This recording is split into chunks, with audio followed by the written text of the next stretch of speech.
So yung mga par, assemble na natin yung yung motor ni paring Darwin. Kasi binaklas ko to. Yan. Excuse me. So binaklas ko to kasi ang problema niya usok. Then yun nga, ang problema niya yung usok ng motor niya, tapos dapat paparebor lang sana. Eh problema, may tama pala yung kanyang block. So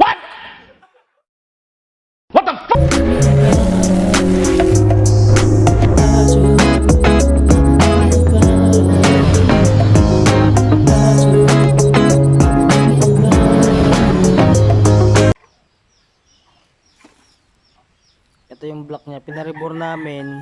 Paparebor lang sana, kaso pati yung kanyang connecting rod. Yan, pakita ko lang.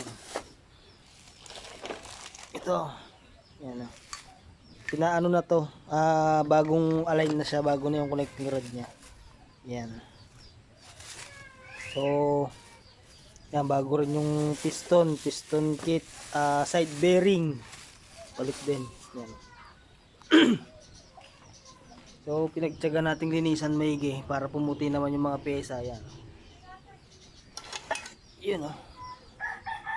Ito, medyo maano lang kasi. Hindi ko na masuksok dito banda. Yan. Puti na siya. Yung mga masikip kasing part, di ko na masyadong masiksikan. Yan.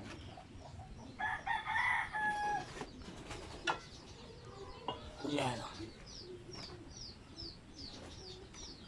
Yan. So yan. Linisan na natin. Assembling ko na. Yan mga par. 6 hours later. So yan lang mga par, banda dyan ini-start ko na siya.